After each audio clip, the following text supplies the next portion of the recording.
Good. All right. What is your name?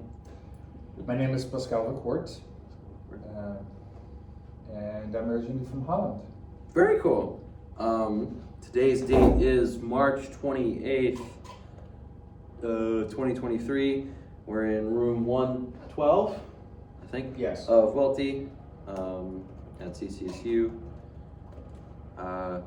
And I met you, the first time I met you was after one of the concerts. Correct. In the Wind Ensemble. I don't know if it was one I played in or not. I don't know because I actually did not see the concert.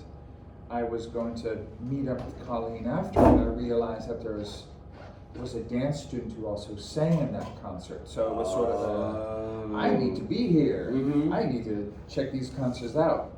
So, Yeah. But you are correct. Yeah. And then we hung out at the trans rally for a little bit there, right? When was that? Was that? I don't know. That was was in the fall. yes. Yeah. Yes. It was cold. You roasted me. Either you or Colleen roasted me for I not roasted having you? a windbreaker. I think it was Colleen. That might have been Colleen. I would think it never was roast Colleen. anyone. Okay, you are from Holland. We went over that. Well, the technical name is the Netherlands. Or the Netherlands. Yes. What kind of music did you hear growing up? Because I know not very much about the Netherlands, other than that it's very pretty. So growing up, this was the age of vinyl records. My mom did not have a very appetizing music taste. My dad was the person who brought in cool stuff like Queen, the Rolling Stones. My mom enjoyed traditional Dutch music more. There is in Amsterdam, which is the capital of the Netherlands, there is one specific neighborhood that has a lot of musicians, and she enjoys Dutch language music a lot from that region. What's that music like? It's very, people play it in pubs a lot. They just hook their arms and just swing back and forth. It's very, I can give you some examples. I can share some examples with you. But it's very, I don't know, community building, you know, everybody sings along. It's Dutch, sung in the Dutch language. What kind of instruments are we talking? What is this one called again? Accordion. Accordion. There's accordions in there. Sometimes piano, but it's sometimes guitar, but accordion is a big instrument in old school Dutch music. I have a lot of friends who call the accordion the floppy piano. It is a floppy piano. It's just It's hard to play though because you got to do this and you got buttons here, you got buttons here. Yeah, and it's a fascinating instrument because the buttons on one side are just chords. You know, just hold a chord, and the other side is for melodic things. And at one point, I was doing research for one of my jury pieces, small sidetrack, and it's been played on like everything. And I was like, I wonder how many like instruments I could find for this piece, because I had to do a project for music history, so that's what I ran with. And there was an accordion recording of it. I was like, that is no way, that's great. It was an awesome little recording. What role has music played in your personal life? A big one. One of the first memories that I have is me playing music, just knowing or having been taught how to play a vinyl record and just listening to it on my headphones from the age of like 2 or 3. It has impacted my personal life as a child. I would just, as soon as I had my own record player, that's what I would do. I would spend hours upon hours listening to music in my room, and ultimately also dancing to this music in my bedroom, which inspired me to become a professional dancer. So it has had a positive impact on both my personal life as well as my professional life. Makes sense. Sorry, one moment.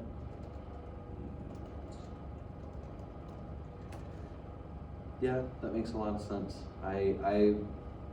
And for me, it was much more when I got my first iPod. So it's that difference, but same story, just a different device in it.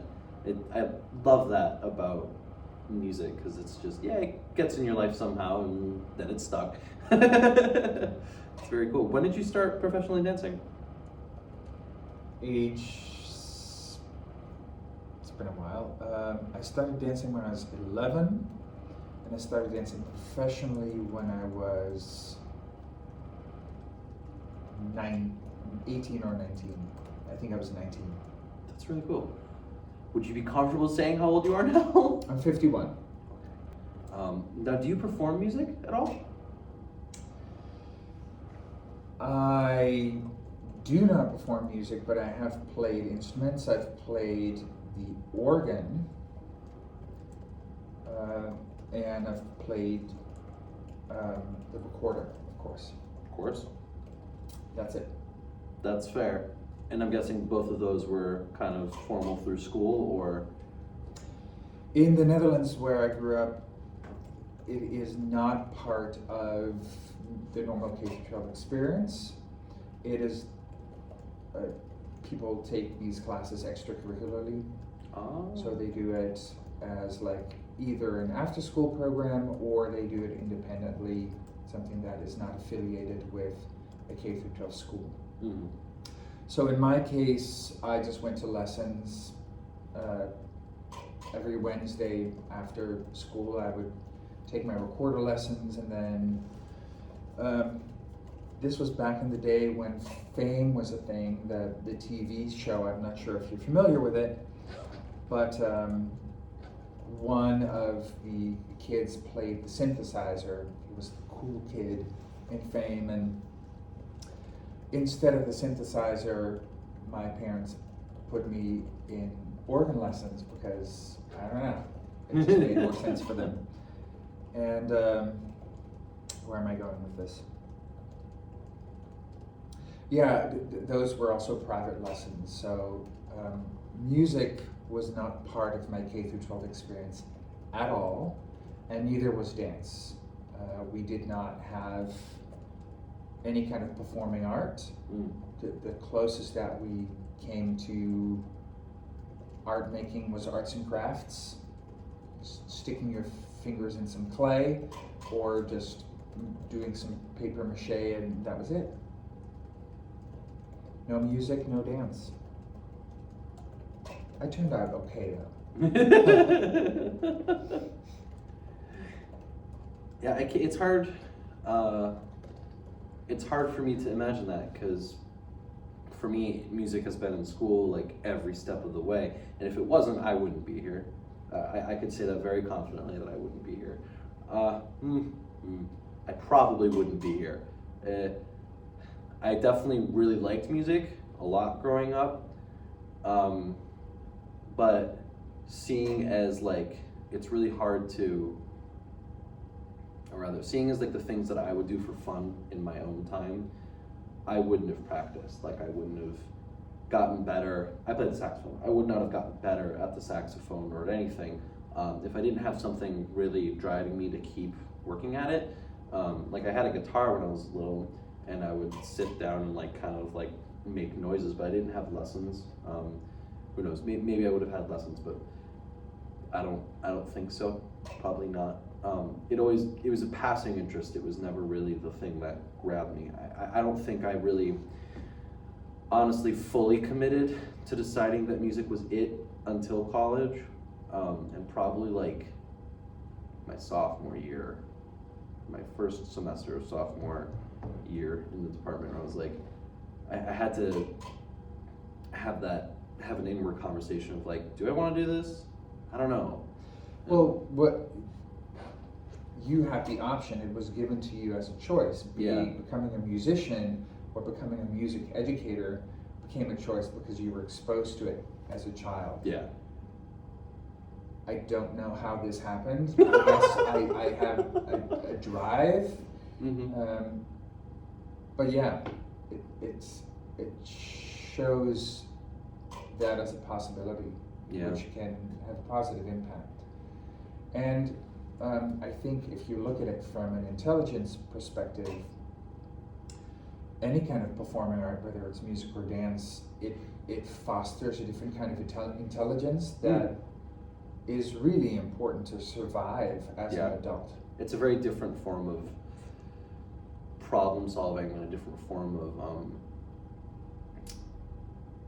like plan execution, I guess would be the way I'm thinking. I don't know, it's a whole different form of thinking. I'm with you. Yeah. What kind of music do you enjoy listening to now? Oh my Lanta. That is okay. I sometimes get obsessed with artists, and I am guilty of listening to pop music. Oh, it's not guilty. Pop music's I love popular for a reason. It's great. So I love, the cookie cutter pop music a lot, and then sometimes I just love to obscure bands that are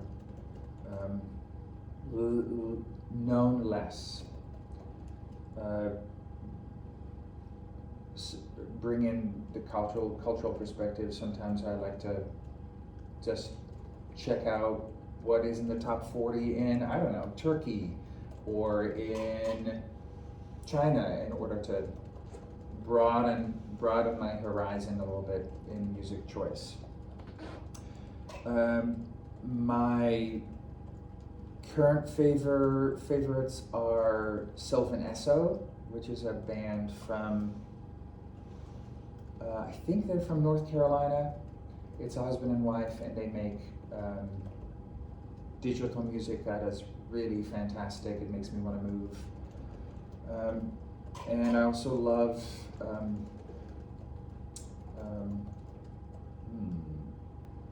I'm gonna leave it at that. Okay. I realized when you brought up the whole cultural perspective thing again, I never asked, how'd you get to America?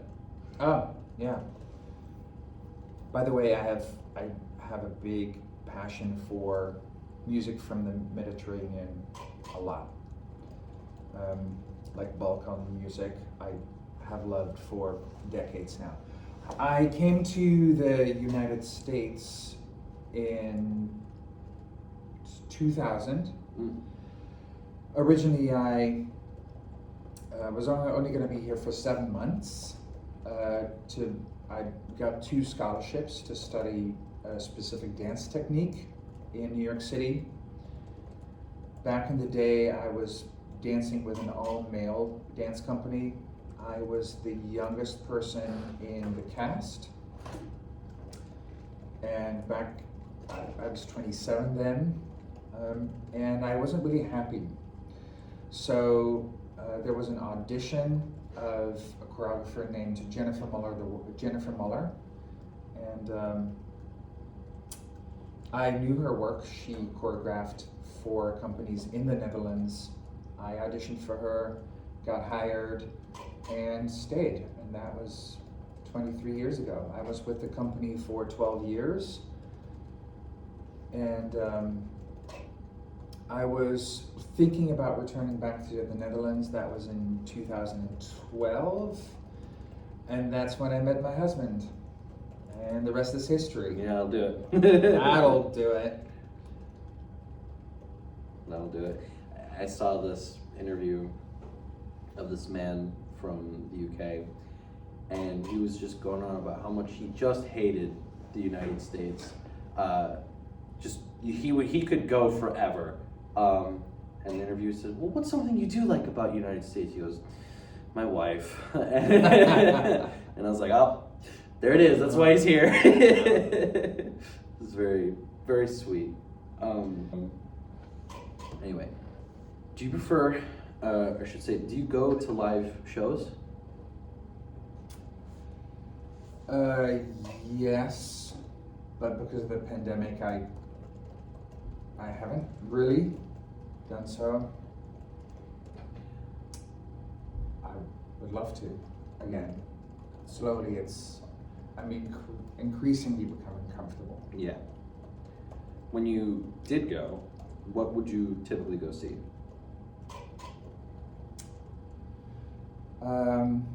I like anything really. I like small audiences where you step into an intimate space with the artist. Yeah. Like I've seen bands like Tank and the Bangas, for example, with like 100 people there, which is amazing because you're there, you're sitting next to the artist. And I've also enjoyed going to concerts, like going to Tori Amos and sitting in your seat and just letting the music take you over. That is with, I don't know, 5,000 other people. I like being able to sit when I go to a concert. I don't really enjoy having to stand for 4 hours. It takes away from the experience. I used to, like going to some amazing concerts like U2, to these outside stadiums, but I don't really particularly enjoy that much anymore. So anything, I'm up for it. What is, and what I'm getting from you is that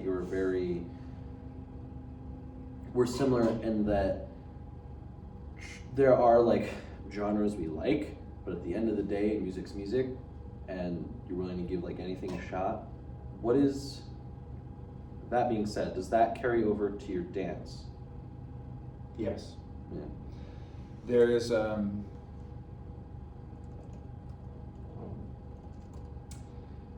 I have music that I love to listen to, and then there's music that moves me. There's music that moves me emotionally, and there's music that moves me physically. And that is a very specific subset that I like to choreograph to, or that I like to dance to. Music that is unexpected is something that I definitely favor for music that I'd like to dance to. Something that has something that is not cookie cutter. I would not ever choreograph to a dance to Harry Styles, for example. But I love to listen to Harry Styles, I think, or sing along with Harry Styles. I think that's fantastic. But I would never really create a work of art to that. Did that answer your question? Yes. No, that makes perfect sense. Is there a favorite genre you enjoy dancing to, or is it more just, is it less about the genre and more about the song itself? It is less about the genre and more about the song itself. And that can be ranging from classical music all the way to experimental music. Like it can go from Rachmaninoff to Laurie Anderson. You name it. Yeah. It works for me. Is there a specific region for dance music that you find yourself going back to, like a specific place in the world that just... Balkan, yeah. I think because of the sound and the rhythm really being so contagious. It makes me want to move. Yeah. And it's so foreign to me. Yeah. Yet familiar. Being a Dutch person, I would hear Balkan music a lot because there's a lot of Turkish and Moroccan people that live in the Netherlands and have been living there since the late 60s, early 70s. So it's familiar in that sense. I would hear it sometimes, but it was not really part of my my direct environment. Mm. Would that be like, how would you hear that kind of music? Like how would you hear it like being sung on the street, or that's what I'm trying to... I would hear it. So when I was 17, I moved to Rotterdam, which is one of the bigger cities in the country, and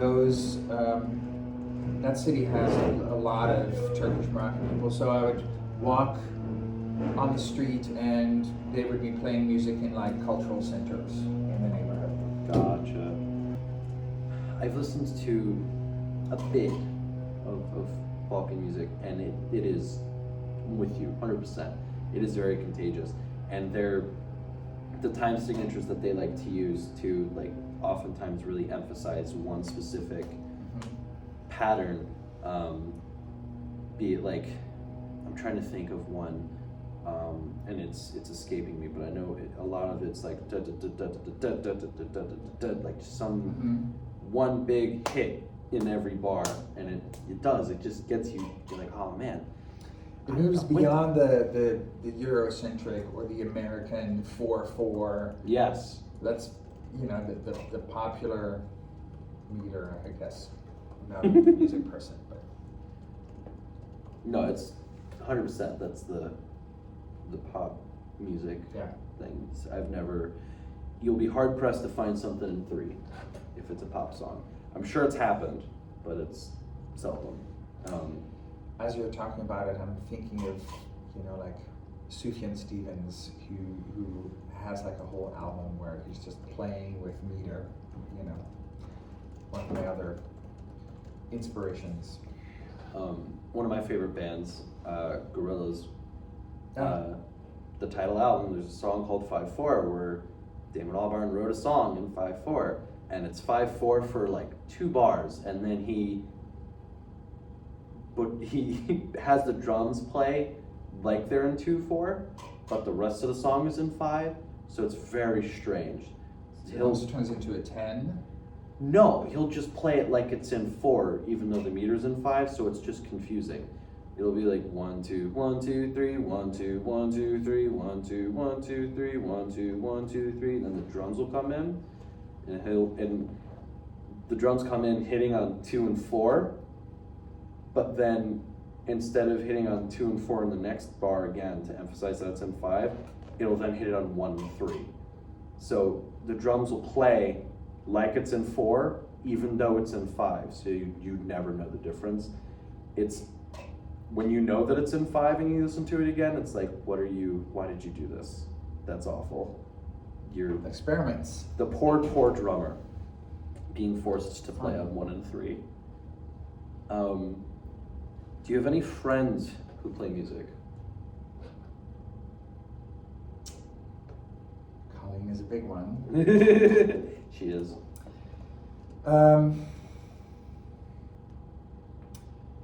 I know some people, like I've worked with musicians in the past, with filmmakers, but all these people, like, they've moved on and moved out of the city. So, people enter your lives, and people. So I'm still connected with them. One example is, for example, Anna Klein. I'm not sure if you're familiar with her work. She's a composer, British composer, really fantastic.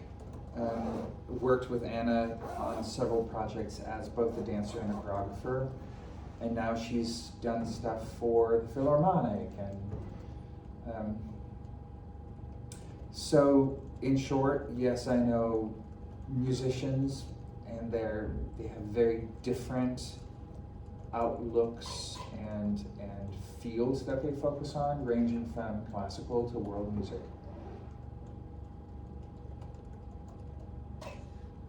Nice.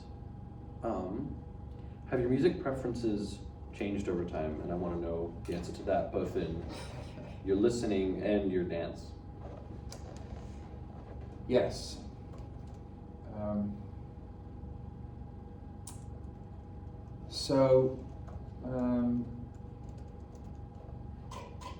Yes, people's music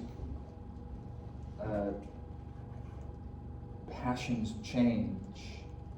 If I look back at what I enjoyed listening to in the 90s, I don't really understand what I was thinking.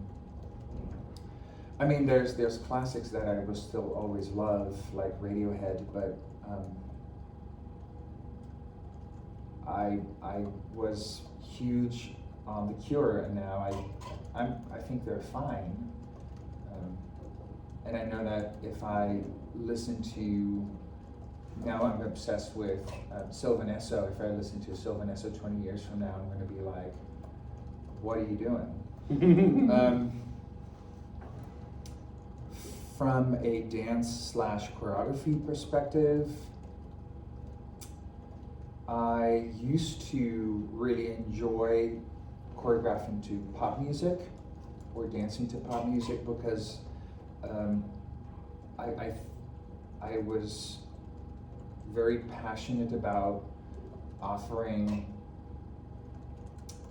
a new outlook on an existing piece of pop music to illustrate. At some point, I choreographed to Sinead O'Connor's "This Is the Last Day of Our Acquaintance," which is a really powerful song, and I choreographed a duet to strobe music on that, which ended with a full-on street combat fight between a husband and a wife. Like now, I would veer away from pop music and I lean more towards world music because I think it's really important to implicitly educate people and share certain songs that they otherwise would not have been exposed to. Makes sense. I know someone who feels that way. Who feels that way? Huh? I'm Colleen. I was breaking the fourth wall. No, that makes a lot of sense. I know for me personally, I have veered very hard. Where when I was in high school, it was very rock and roll. And then as I've gotten to jazz, it's veered much further into jazz. It's furthered into alt rock. It's furthered into more very strange, different types of music, classical too, and a bit of heavy metal, because I didn't really like heavy metal when I was in high school, and now I'm like, yeah, scream with me. You kind of touched on this earlier when you were talking about your first memory being learning how to get a record player going. But do you have any other specific like music memories that stick out to you? I think a big music memory that I have is dancing in my bedroom to any kind of music. Of course, you can't dance too hard because it's a vinyl record, and if you jump, the needle skips. But that is a huge one. I spent years doing that, and one comes to mind which is reflective of my dislike of testing in the arts. I had my organ lessons, and in order to get to the next level, I needed to be tested to know for them to know if I could play music of a certain level, and I really dreaded that. It made me very nervous to sit in front of my teacher and to his peers and to have these three old men judge me for my knowledge or lack thereof. So that's an interesting one, and I think that's why I like the idea of giving people a choice and creating a positive learning environment, not necessarily one where students feel judged because it inhibits them in their performance as well as their creativity. In my other music methods course, specifically high school and high school band and choir focus, we're talking a lot recently on classroom management, and that's been like a very hammered on thing of like, you need to make sure these kids feel comfortable, because if you're being, especially in middle school, because that's when they want to quit, you have to be very positive and affirming, and if you're not, they're not going to want to play. And it's very noticeable even now as a 22-year-old in jazz band, when our director's not in a good mood, or when someone does something and or when we do something that makes him upset. When it comes time to dig in and to play, I find that I just can't. Like, I just can't focus quite right. And if I have to solo, it's like some of the worst solos I've ever played, or when like I'm in my head because whatever we were just talking about was negative, or I was having a bad day. But sometimes music will pull me out of that too, which is so fun about it. Being in an awful mood and then going to band and afterwards being like, all right, I'm doing okay. It's great. Something that I wanted to touch on. You discussed Dutch folk music that you had heard, and it's very, locking arms and dancing in a pub type vibes. Are there traditional Dutch dances that you know of or have studied, or has this been something that you're like, yeah, it's not really my thing, I know it's my culture, but It's interesting because these folk dances are or have been, they are now, but they have been celebrated in certain pockets. And it has within our culture a very specific place. It is not necessarily something that one would do at a wedding.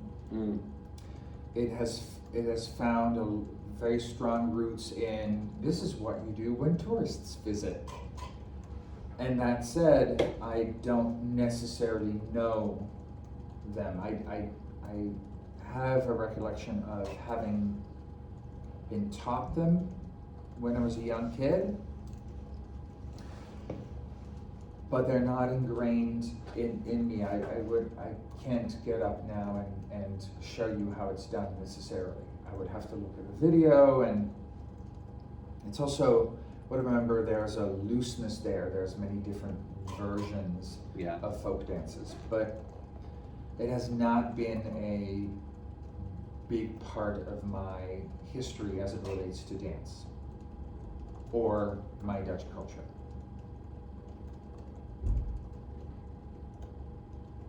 Gotcha. Okay. I'm trying to think, like, were you sung lullabies in Dutch or anything as a kid? Could you sing one? Or anything? Not necessarily lullaby, but a children's song comes to mind. Okay. Do you want me to sing it? Yes. What's it Okay. called? Klein Klein Kleutersje, which How do you spell it? it's K-L-E-I-N, new word, again, K-L-E-I-n, and then Kleutertje is K-L-E-U-T-E-R-T-J-E,